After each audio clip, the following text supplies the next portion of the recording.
Now, I've always had a soft spot for ambitious indie games that aim high despite their limited budget. Demoniaca, Everlasting Night, developed by AKI and published by Eastasiasoft, is one such game.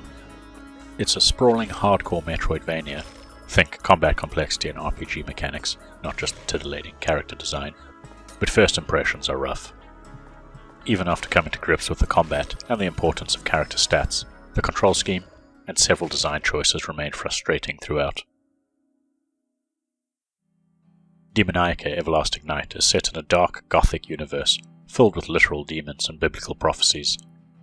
The demons are attempting to rebuild the Tower of Babel, so they sacrifice everyone in the nearby villages.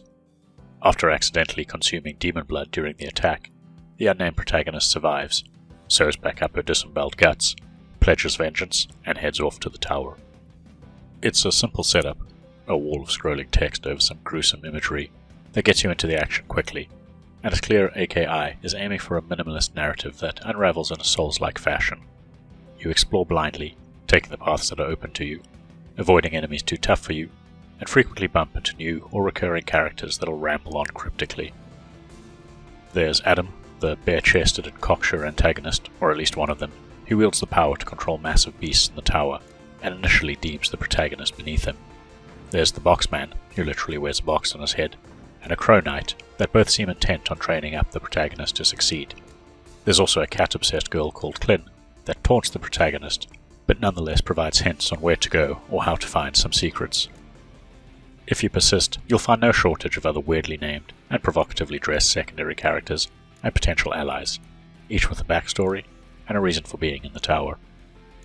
It helps that all these significant NPC characters and bosses have striking designs, whereas the common foes are typically palette-swapped variants of common monsters. Think skeletons, goblins, floating eyes, ghost armor. These encounters occur frequently enough that they motivate you to push forward into the unknown.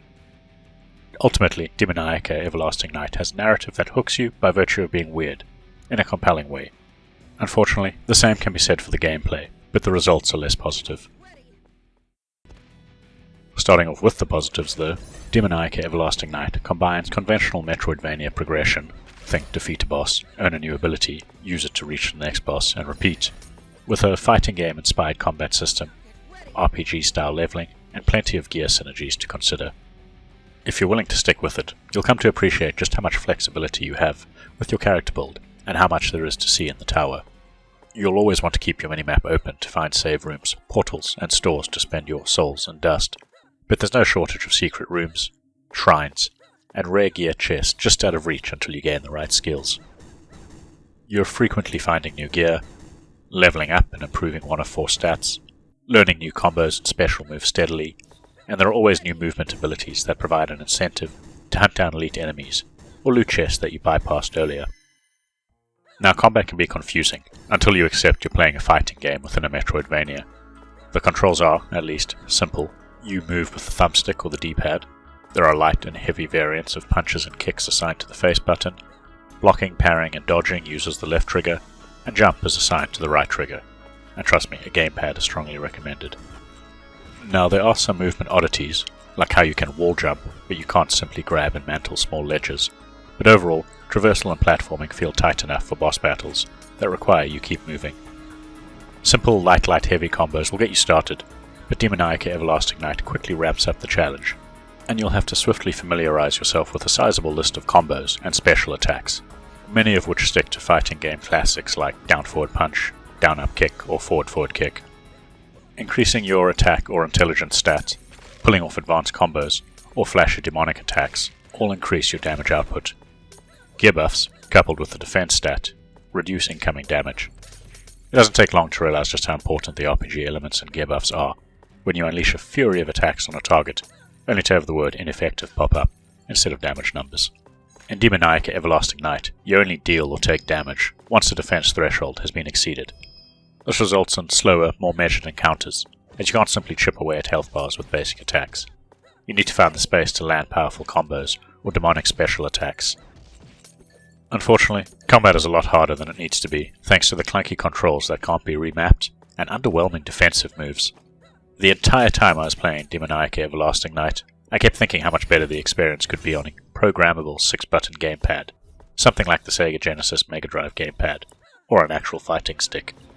As an example, combos or special attack inputs are easier on the D-pad, but movement using the D-pad feels sluggish in comparison to the thumbstick, a serious issue when you need to immediately move after attacking to avoid taking massive damage or even being instantly killed by a boss. For those who expect to be rewarded for carefully timed blocks and parries, you'll also quickly discover how ineffectual this strategy is in comparison to grinding levels, boosting your attack and defense stats, and simply trading blows.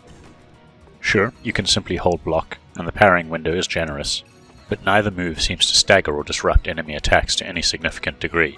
Most of the time, I found enemies re-engage so quickly they could disrupt my counter hit. The most useful move is blocking and tapping back, since it triggers a short dodge that creates space, useful for starting another move input uninterrupted. But again, I found it awkward with the current control scheme. Going hand in hand with just the difficulty of actually engaging in combat, it's just how little information there is on the challenge posed by basic enemies. The map gives a rough idea of the challenge in each area, and thankfully several elite enemies are marked on the minimap. But the threat level varies wildly from creature to creature, many of which are just palette swap variants, but then suddenly they dole out much higher damage or status effects, like poison, petrify, or confusion. This results in a frustrating loop during the opening hours. You'll check if normal attacks are effective. If not, back off and switch to combos. If that doesn't work, try switching to special moves. And if that doesn't work, you better run like hell or get ready to reload. Now, to be fair, Demoniaca Everlasting Night functions like a pure RPG, in the sense you can grind levels and find gear that'll make you nigh untouchable. But it just takes too long to reach that point, and I could see many players simply walking away frustrated. What might keep them sticking around, in addition to the unfolding narrative and weird characters you encounter, are the pixel art visuals, detailed animations, and solid soundtrack. The visuals, which are perhaps closest in style to late 16-bit era games, are described as beautifully grotesque imagery with seductive style. This roughly translates into gruesome-looking enemy sprites, while the human, or at least humanoid characters, all sport bare midriffs, plenty of cleavage, excessive breast movement, and skin-tight outfits with a preference for miniskirts or hot pants. It's titillating, sure, but also timid by modern standards. What always looks great, even if it makes little sense when your attacks are doing nothing, are the detailed attack animations and screen-filling effects.